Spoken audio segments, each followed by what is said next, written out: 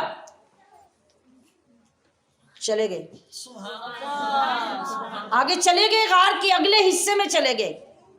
اب ایک بچی یہاں پہ اگر ایک کام کر رہی ہے، صبح سے لے کے اب محفل سے پہلے تک پوری جگہ کی صفائی کی ہے، تو اس کو معلوم ہے نا کہ کوئی چیز یہاں پڑی ہے یا نہیں پڑی، اور میں اب اسے کہوں کہ بھئی پیچھے کی طرف صحن میں سے چیر اٹھا کے لے آؤ، تو وہ تو اسی وقت کہے گی کہ میں نے ابھی صفائی کی، وہاں تو کوئی چیر نہیں ہے۔ بس سلسلہ یہی ادب سکھاتا ہے۔ مرید کا کام یہ نہیں ہے کہ وہ آگے سے یوں سوال کرے۔ وہ مرید صادق حضرت ابوبکر صدیق نے جب مصطفیٰ کا حکم پایا تو یہ نہیں کہا کہ یا رسول اللہ یہاں پانی کہاں سے آ گیا۔ آپ جب چل پڑے اور تھوڑا سا آگے ہوئے، غار کوئی 5 مرلے کا غار تو نہیں تھا نا، تھوڑا سا اور آگے اندھیرے کی طرف جب ہوئے تو جیسے ہی وہاں گئے آگے پانی کا چشمہ ہے۔ حضرت ابوبکر صدیق نے پانی پیا، پانی پی کے اسی طرح سے جب واپس حضور کے پاس آئے تو نبی علیہ الصلوۃ والسلام نے اب پوچھا، ابوبکر پانی پی لیا؟ کہ یا رسول اللہ پی لیا۔ کہا تو وہ پانی کیسا تھا؟ اب رسول اللہ صلی اللہ علیہ وسلم جب خود پرووائڈ کر رہے ہیں پانی، پھر پوچھنے کا کیا مطلب؟ پوچھنے کا مطلب یہ تھا کہ 1450 سال جب حضور کی دیوانیاں بیٹھ کر حضور کے دیوانے کا ذکر سنے، اس وقت وہاں ذکر ہو جائے، سب کو میرے ابوبکر کی شان کا پتہ چلے۔ تو کہا یا رسول اللہ وہ پانی، ایسا پانی تو میں نے زندگی میں نہیں پیا۔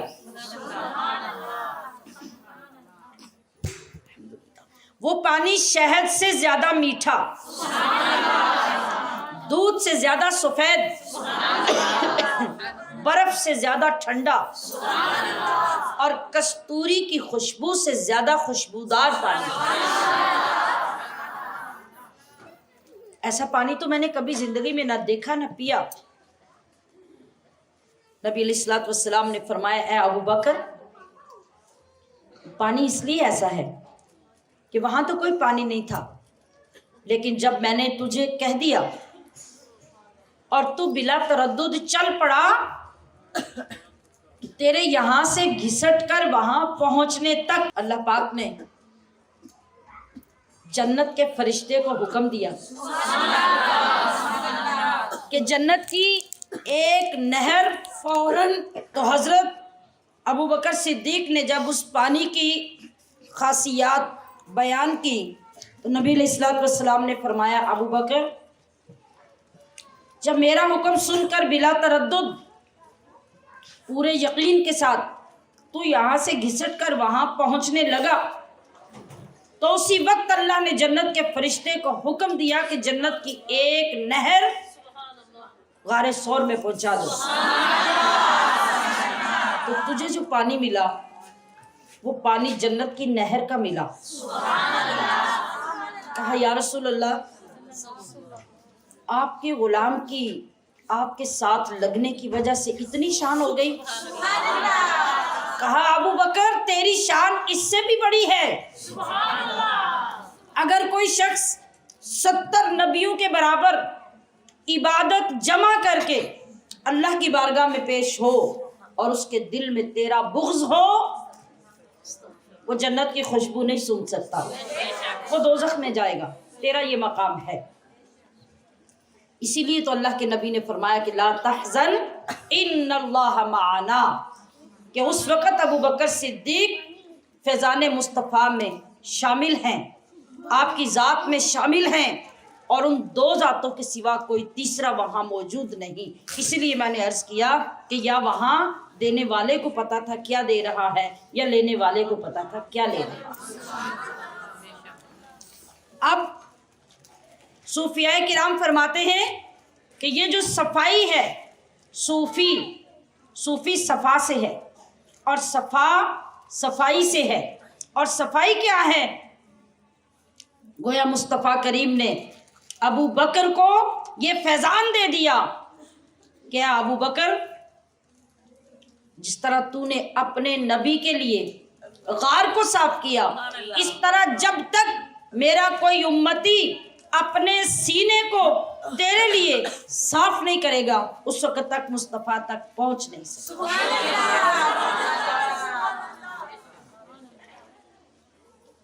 اور وہ ادب، وہ احترام کہ گھر لٹا دیا، جان لٹا دی، اولاد پیش کر دی، مال و دولت حضور کے قدموں میں رکھ دیا، اور پھر بھی مسکراتے ہیں اور کیا کہتے ہیں کہ یا رسول اللہ آپ کے سوا مجھے اور کسی چیز کی ضرورت نہیں ہے۔ اور اس پہ جبر نہیں، افسوس نہیں، بلکہ خوشی کی انتہا ہے۔ تو صوفیاء کرام نے فرمایا کہ اسی لیے سلسلہ نقش بندیہ افضل ہے کہ یہاں جب آپ اس راستے کو اختیار کرتے ہیں، یہ جذبہ، یہ اخلاص، یہ قربانی، یہ جب آپ پیش کر کے اس راستے پہ چلتے ہیں تو جو مقام، جو منزل دیگر سلسلوں میں 40 سال کے چلے کاٹ کر لوگوں کو حاصل ہوتی ہے، اس سے زیادہ مقام، اس سے اعلیٰ منزل اس سلسلے پہ چلنے والا کامل ولی ایک لمحے میں آپ کو عطا کر دے گا۔ کس قدر خوش نصیبی ہے کہ اللہ نے ہمیں آپ کی غلامی کا راستہ عطا کیا، ہمیں اس منزل کا راہی بنایا۔